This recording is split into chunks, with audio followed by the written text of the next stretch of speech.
Good morning to all of you. आज हम पढ़ने वाले हैं टिश्यू के बारे में। ये हमारे यूनिट फर्स्ट का लास्ट चैप्टर है, टिश्यू लेवल ऑफ ऑर्गेनाइजेशन। इसके पहले हमने बात की थी सेलुलर लेवल ऑफ ऑर्गेनाइजेशन की। हमारे लास्ट लेक्चर में वो टॉपिक ख़त्म हो चुका है। आज से हमको नया चैप्टर, नया टॉपिक स्टार्ट करना है। यूनिट फर्स्ट का ये लास्ट चैप्टर है एंड इसमें हम टिश्यू के बारे में पढ़ेंगे।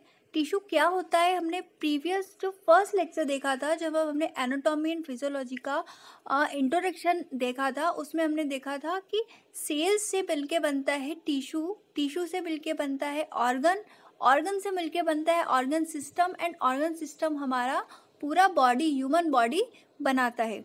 तो उसमें जो सेकेंड पार्ट आता है टिश्यू, उसके बारे में हमें पढ़ना है।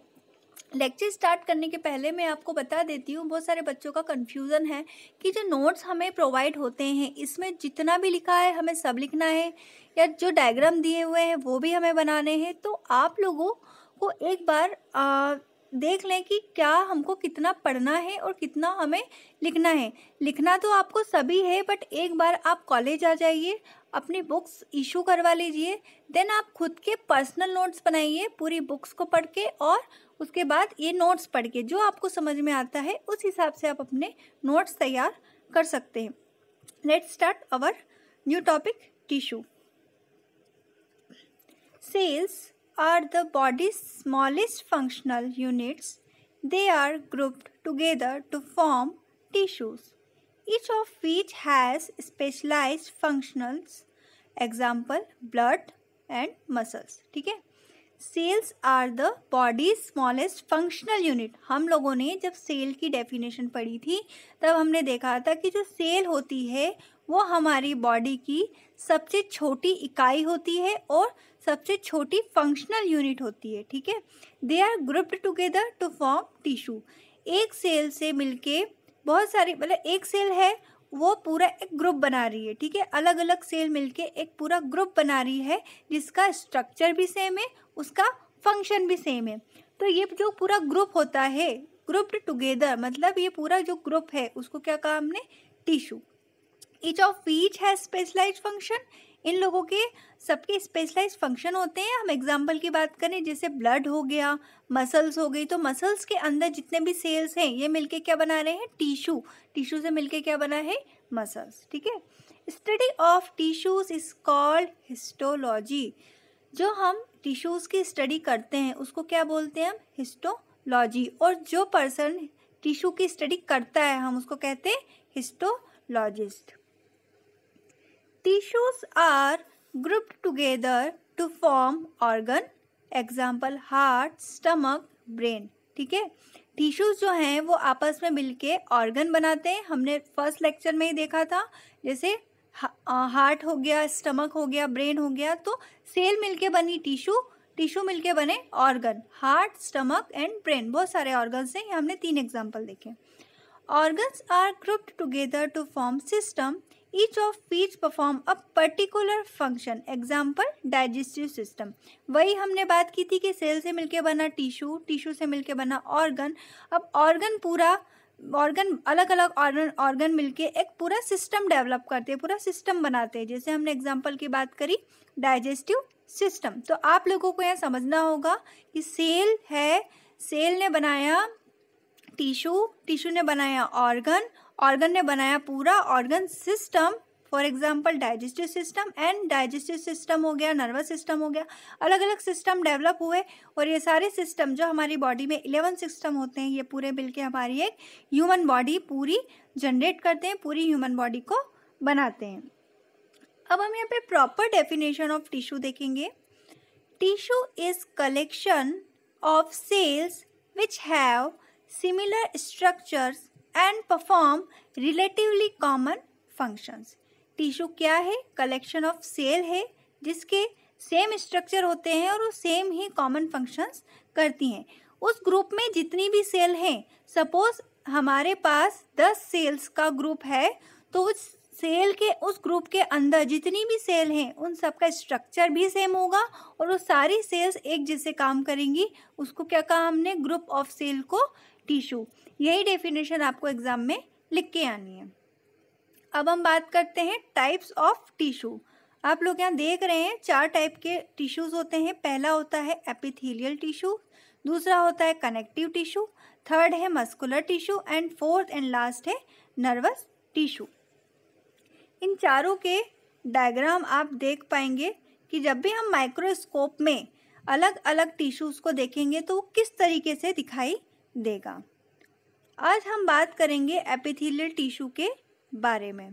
एपिथेलियल टिश्यूज जो होता है उसके क्या कैरेक्टरिस्टिक्स होते हैं वो हम देखते हैं। Cells are closely packed without any intracellular space. जो टिश्यू है ये एपिथेलियल टिश्यू, इसके अंदर की जो सेल होती हैं वो क्या होती है, क्लोजली पैक्ड होती है और उसके अंदर किसी भी प्रकार का इंट्रासेलुलर स्पेस मौजूद नहीं होता है। मतलब दो सेल के बीच का जो स्पेस होता है वो वहाँ नहीं होता है। सेल एक दूसरे से बिल्कुल नियरली चिपकी हुई होती है। लाई ऑन बेसमेंट मेम्ब्रेन, और जो बेसमेंट मेम्ब्रेन होता है सेल का उससे बिल्कुल लगा हुआ ये होता है। ठीक है, ये इसका डायग्राम है। ये डायग्राम आप यहाँ अच्छी तरीके से समझ सकते हैं। ये डायग्राम थोड़ा छोटा था, यहाँ डायग्राम थोड़ा बड़ा हो गया है। आप इस डायग्राम को एग्जाम में ज़रूर बनाइएगा और नोट्स में भी आपको ये डायग्राम बनाना है। ठीक है, इस डायग्राम के अंदर आप देख रहे हैं फ्री सरफेस है, सेल मेम्ब्रेन है, न्यूक्लियस है, इंटरसेलुलर स्पेसेस भी दिख रही हैं, बेसमेंट मेम्ब्रेन भी दिख रही है और साइटोप्लाज्म भी दिख रहा है। एक प्रकार से जनरल स्ट्रक्चर ऑफ एपिथीलिया है। अब हम बात करते हैं लोकेशन की कि एपिथेलियल टिश्यू जो होता है वो कहाँ कहाँ किस किस लोकेशन पे पाया जाता है। Found covering the body and lining cavities and tubes. Outer and inner lining of most of the body organs such as gastrointestinal tract (GIT), urinary tract, blood vessels, heart chambers and uterus। ठीक है, ये इसका location जो होता है वो हम देख सकते हैं कि पहली बात कि कवरिंग होता है बॉडी के अंदर and lining cavities and tubes के अंदर वो देखा जाता है। आउटर एंड इनर लाइनिंग में मोस्टली जो बॉडी के ऑर्गन्स हैं वहाँ पे ये पाया जाता है। फॉर एग्जांपल GIT हो गया, यूरिनरी ट्रैक्ट हो गया, ब्लड वेसल्स हो गई, हार्ट चैम्बर्स एंड यूटेरस हो गया। इस लोकेशन में हम एपिथेलियल टिश्यू को देख सकते हैं through the microscope. Found on the entire exposed surface of the body such as skin. जो भी हमारी बॉडी में एक प्रकार से हम स्किन की बात करें तो स्किन में हम प्रॉपरली इसको देख सकते हैं। Also found in gland, gland में भी एपिथेलियल टिश्यू देखा जा सकता है। तो हम एपिथेलियल टिश्यू को कहाँ कहाँ देख सकते हैं? सबसे पहले तो हम ऑर्गन्स के अंदर देख सकते हैं, GIT में देख सकते हैं, यूरिनरी ट्रैक्ट में देख सकते हैं, ब्लड वेसल में देख सकते हैं, हार्ट चैम्बर्स में एंड यूटेरस में देख सकते हैं। स्किन के ऊपर एंड ग्लैंड्स के ऊपर भी हम इसको देख सकते हैं। अब हम बात करते हैं function of epithelial tissue. Role of defence and protect body organs. ठीक है, क्या करते हैं? एक प्रकार से डिफेंस करते हैं। बाहर के जो आउटर कुछ हार्मफुल एजेंट आ रहे हैं तो उससे ये टिश्यूज जो होते हैं ये हमारी बॉडी को बचाते हैं और हमारी बॉडी के ऑर्गन्स को ये क्या करते हैं? प्रोटेक्ट करते हैं। Secret gastric juice in stomach. Stomach के अंदर जो भी गैस्ट्रिक जूस होता है वो सीक्रेट होता है, वहाँ पर भी ये हेल्प करते हैं। Absorb digest food in intestine. हमारी इंटेस्टाइन में जो भी डाइजेस्ट फूड होता है उसको एब्जॉर्ब करवाने में भी ये हेल्प करते हैं।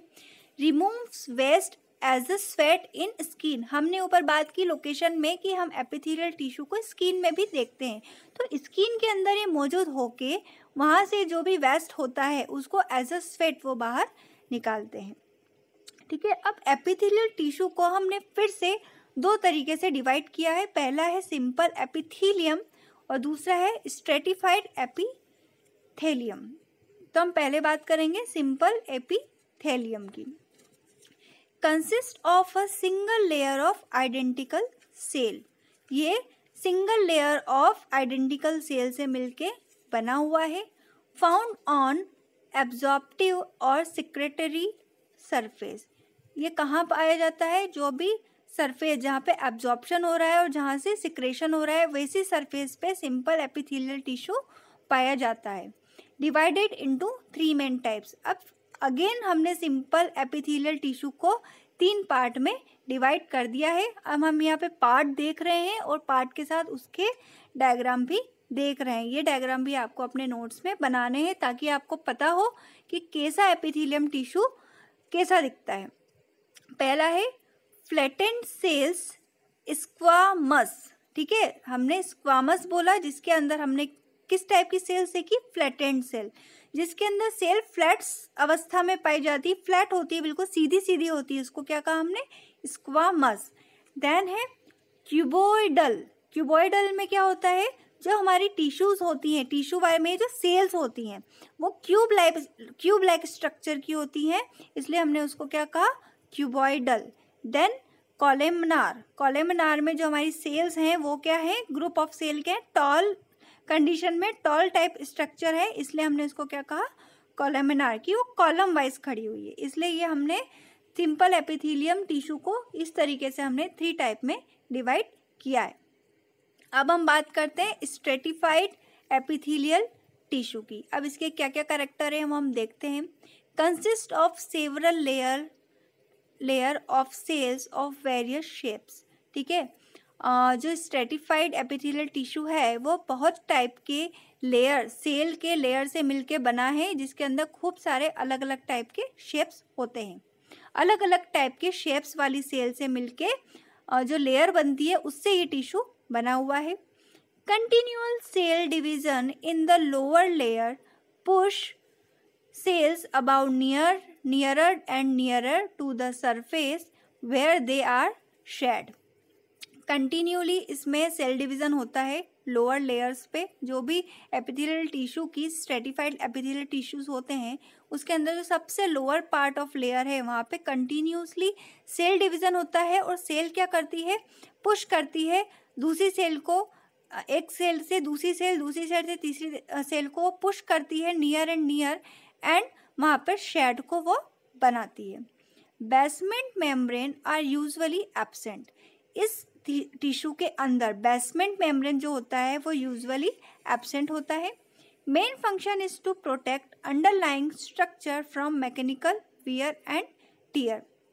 मेन फंक्शंस क्या है हमारे इस टिश्यू का, कि अंडरलाइंग सरफेस जो है उसको प्रोटेक्ट करना, और मैकेनिकली जो भी वियर एंड टियर प्रॉपर्टी है, लाइक जो भी टूट फूट हो रही है हमारी सेल्स के या टिश्यूज के अंदर, उसको वो प्रोटेक्ट करके रखती है। This is the function of stratified epithelial tissue.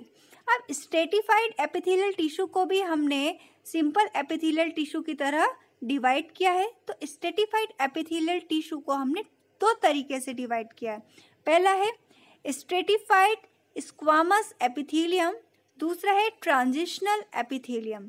Stratified squamous epithelium को हमने अगेन 2 टाइप में डिवाइड किया है। पहला है केरेटिनाइज्ड एपिथेलियम, दूसरा है नॉन केरेटिनाइज्ड एपिथेलियम। तो सबसे पहले हम जो स्ट्रेटिफाइड स्क्वामस एपिथेलियम का फर्स्ट पार्ट है केरेटिनाइज्ड स्क्वामस एपिथेलियम, उसकी बात करेंगे। तो ये कहाँ पाया जाता है, found on dry surface subjected to wear and tear. ऐसी सरफेस जो ड्राई होती है और टूट फूट वाली जगह होती है वहाँ पर ये पाया जाता है क्या, keratinized squamous epithelium. Consist of dead epithelial cells that have lost their nuclei and contain protein keratinin. जो ये एपिथेलियल सेल्स होती हैं, जो हमने देखा केरेटिनाइज्ड स्क्वामस एपिथेलियम, ये किससे मिलके बना होता है, तो एपिथेलियल सेल्स जो डेड वाली होती है उससे मिलके बना होता है, एंड इसके पास किसी भी प्रकार का न्यूक्लियाई नहीं होता है, बट इसके पास एक प्रकार से प्रोटीन होता है जिसका नाम होता है केरेटिनिन। आप राइट हैंड साइड में डायग्राम देख पा रहे हैं, ये केरेटिनाइज्ड स्क्वामस एपिथेलियम का डायग्राम है, ये भी आपको अपने नोट्स में बनाना है। अब इसकी साइड्स कौन सी होती है, सबसे पहली साइड होती है इसकी स्किन। स्किन पे ये मौजूद होता है hairs and nails. Skin, hair and nails पे केरेटिनाइज्ड स्क्वामस एपिथेलियम पाया जाता है। अब हम बात करते हैं non keratinized epithelium. Protects moist surface subjected to wear and tears and prevents them from drying out। ठीक है, ये क्या करता है, जो हमारी बॉडी में जहाँ पर भी ये पाया जाता है वहाँ की वहाँ की जो सरफेस होती है उसको उसका जो मॉइस्चर होता है वो बना के रखता है। ठीक है, उसको वहाँ की जो सेल्स होती हैं उसको टूट फूट से बचाता है एंड वहाँ की सरफेस को ड्राई आउट होने से भी ये बचाता है। अब इसकी साइड्स कौन सी होती है, conjunctiva of the eyes, the lining of the mouth and the vagina. Eyes में, माउथ में एंड वेजाइना में, तीनों में हमें मॉइस्चर की रिक्वायरमेंट बहुत ज़्यादा होती है। तो इनकी रिक्वायरमेंट को फुलफिल करने के लिए ये एपिथेलियम टिश्यू पाया जाता है जो यहाँ की सरफेस को मॉइस्ट करवाने का काम करता है। ये इसका मेन फंक्शन है। देन हम बात करते हैं ट्रांजिशनल एपिथेलियम की। Composed of several layer of pear shaped cells which are very elastic and have the capacity of dividing themselves। ठीक है, ट्रांजिशनल एपिथेलियम जो होता है एक प्रकार से बहुत तरीके की लेयर से मिलके बना होता है और एक अलग टाइप का एक शेप, इसमें अलग अलग टाइप के शेप की इसमें सेल मौजूद होती है जो बहुत ही इलास्टिक कंडीशन की होती है और उनको अपने आप को डिवाइड करने की उसमें एक अपनी कैपेसिटी होती है। इसकी साइड से lines several parts of the urinary tract including the bladder. ठीक है, इसका इस साइड कहाँ है, ट्रांजिशनल एपिथेलियम कहाँ पाया जाता है, several part of urinary tract पे जिसमें ब्लैडर होता है। ब्लैडर वाली साइड पे मतलब यूरिनरी ट्रैक्ट पे जहाँ पे ब्लैडर होता है वहाँ पे, वहाँ की जो लाइनिंग्स होती है वहाँ पर ये एपिथेलियम पाया जाता है, ट्रांजिशनल एपिथेलियम पाया जाता है। और ये ट्रांजिशनल एपिथेलियम जो होता है इसकी जो सेल्स होती है वो बहुत इलास्टिक कंडीशन की होती है, उसकी कैपेसिटी होती है कि वो फेल पाती है, तभी तो यूरिनरी ट्रैक्ट में पाया जाता है। इसकी स्पेशलिटी की वजह से ही भी जो चाइल्ड बर्थ होता है उसमें बहुत ज़्यादा इसका इम्पॉर्टेंट रोल होता है ड्यू टू ट्रांजिशनल एपिथेलियम। तो इसकी इलास्टिक कैपेसिटी और अपने आप को डिवाइडिंग करने की एक इसकी खुद की एक कैपेसिटी होती है। तो आज हमने बात करी कि एपिथेलियम टिश्यूज क्या होते हैं, एपिथेलियल टिश्यू के फंक्शंस क्या हैं और उसका क्लासिफिकेशन क्या है, उसकी लोकेशन क्या है। नेक्स्ट लेक्चर में हम पढ़ेंगे कलेक्टिव टिश्यू के बारे में। Thank you.